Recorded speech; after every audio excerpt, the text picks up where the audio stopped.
औज़ु बिल्लाहि मिनश शैतानिर रजीम बिस्मिल्लाहिर रहमानिर रहीम अस्सलामु अलैकुम वरहमतुल्लाहि वबरकातुहू।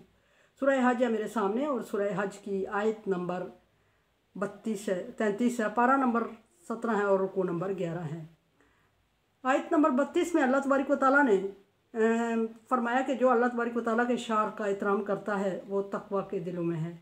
यहाँ फरमाया कि लकुम फ़ीहा मनाफ़िउ इला अजलिन मुसम्मा, तुम कुर्बानी ही का जिक्र किया और कुर्बानी के जानवर का जिक्र हो रहा है। कुर्बानी के जानवर पहले लोग पाला करते थे और अब तो लोग वहाँ ख़रीद के कुर्बानी करते हैं। पहले लोग पाल के जमा कर साल भर साथ रखते थे, फिर साथ ले जाते थे और साथ वहाँ कुर्बानी। चूँकि उस वक्त करीब तरीन एरिए के लोग मुसलमान थे, इतने दूर दराज से नहीं जाते थे और उस वक्त उनको जानवर साथ ले जाना आसानी थी। आज के दौर में चूँकि अगर पाकिस्तान से या दूसरे ममालिक से लोग आते हैं, उनके लिए सफ़र की मुश्किलात अपने लिए जगह रखती हैं और फिर जब सफ़र की मुश्किलात अपने लिए जगह मानी रखती हैं तो फिर जानवरों को ख़रीद नहीं सकते, साथ नहीं ले जा सकते, सो उधर ख़रीद कर कुर्बानी की जाती है। और ये भी कि जब तक जानवर ख़रीदा जाए, जब तक, और ये जो ऑर्डर है, ये हुक्म है, ये जो घरों में कुर्बानी करते हैं उनके लिए भी है कि जब तक कुर्बानी का जानवर अगर आपने पाला हुआ है तो जब तक कुर्बानी का मुकर्रर वक्त नहीं होता जब तक आप उससे फ़ायदा उठा सकते हैं। फ़ायदा किसी तरह की भी छोटा मोटा, ये नहीं कि अगर आपने घर में कुर्बानी का जानवर पाला है तो लोग उसको हाथ में नहीं लगाने देते और कहते हैं ये कुर्बानी के लिए है, इसको नहीं हाथ लगाना। इस तरह फिर अल्लाह तबारक व तआला ने मना फरमाया कि इसको छोटे मोटे कामों में।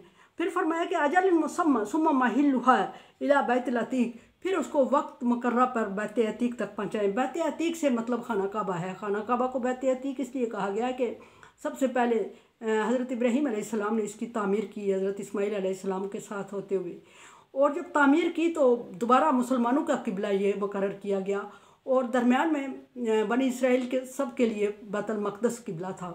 तो इसलिए भी बैतुल मक़दस जब किबला था तो बैतुल मक़दस किबला हुआ तो नबी सल्लल्लाहु अलैहि वसल्लम चूँकि दीन इब्राहिमी पर थे तो आप सल्लल्लाहु अलैहि वसल्लम बेचैन थे कि खाना काबा किबला होना चाहिए और नमाज के दौरान बेचैनी से बार बार आसमान की तरफ देखते थे और बार बार आसमान की तरफ देख के बेचैन थे। तो अल्लाह तबारक व तआला ने दौरान नमाज किबला चेंज करके बैतुल मक़दस से फिर खाना काबा कर लिया।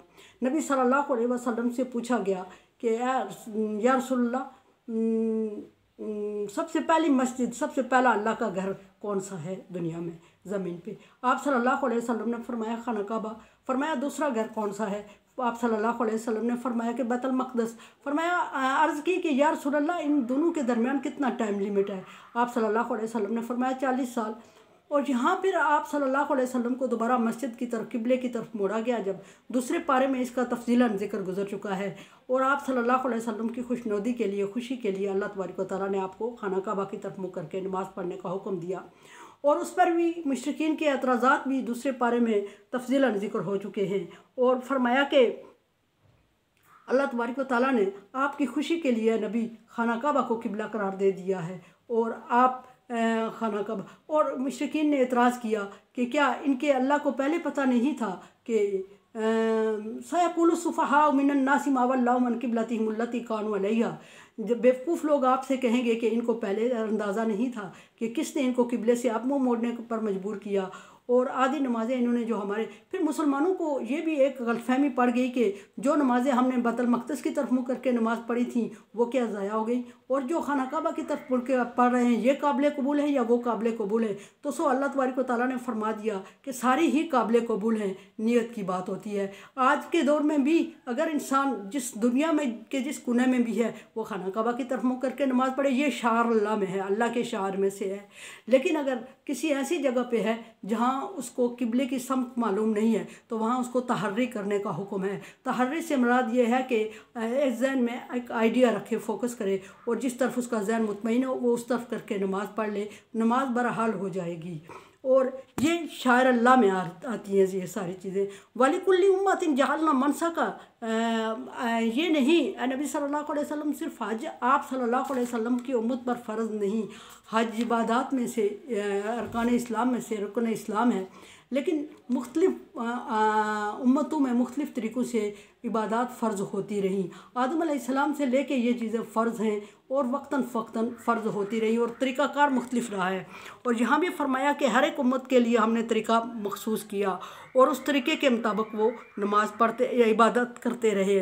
लियज़्कुरुस्मल्लाहि और इबादत का तरीक़ा मखसूस करने का या इबादत के हुक्म देने का मकसद ये है ताकि लोग अल्लाह तबारक व तआला को ज़्यादा से ज़्यादा याद करें। और हर इबादत में मकसद अल्लाह तबारक व तआला की याद करना है। कुर्बानी कर रहे हैं तो अल्लाह तबारक व तआला को याद करके, हज कर रहे हैं तो अल्लाह तबारक व तआला को याद, नमाज़ पढ़ रहे हैं तो अल्लाह तबारक व तआला की याद में, ज़कात दे रहे हैं तो अल्लाह तबारक व तआला की याद में, कलमा जो सबसे पहला रुकन है वो पढ़ें तो सबसे पहले अल्लाह की याद में। फिर फरमाया कि अला मा रज़क़ा मिन अल्लाह, और फिर अल्लाह तबारक व तआला का शुक्र अदा करें कि जिसने इनको रिज़्क़ से नवाजा और रिज़्क़ दिया इनको। बहीमातुल अनाम, और फिर चौपायों की सूरत में रिज़्क़ दिया। चौपायों की सूरत में एक तो गोश्त, दूध और दूसरी तरह तरह की ऊन और बस अगर फ़वाइद गिने जाएँ चौपायों के तो फिर नामुमकिन है कि इनका किसी चीज़ के फ़ायदे हम गिन के पूरे कर सकें। अल्लाह तबारक व तआला ने फरमाया कि इस एहसान के लिए अल्लाह तबारक व तआला का शुक्र अदा करें। फिर फरमाया इलाहुकुम इलाहुन वाहिद, तुम्हारा महबूद एक है।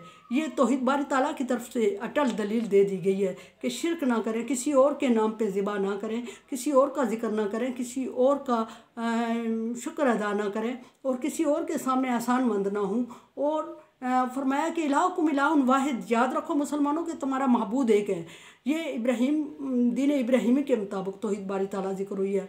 फ़लाहु अस्लिमु, और तरीक़ा भी यही है कि उसी के सामने उसी के फर्माबरदार रहो तुम, उसके अलावा किसी और की फर्माबरदारी ना करो, किसी और के रास्ते पे ना चलो, किसी और के दिखाई हुई चीज़ों को ना कबूल करो और किसी और के एहसानमंद ना हो।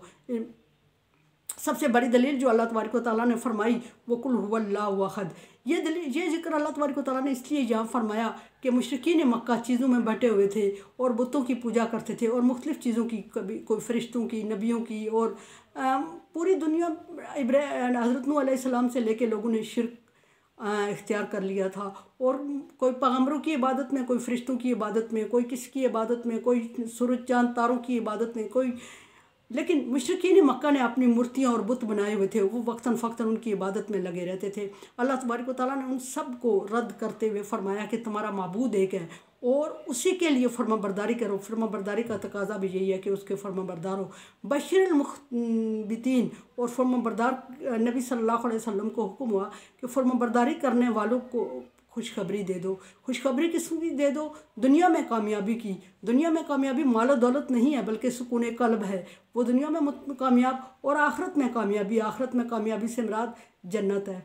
दुनिया में कामयाबी, सुकून कल्ब और इज़्ज़त, और आखिरत में जन्नत का वादा अल्लाह तबारक व तआला ने किया और वो भी हमेशा के लिए।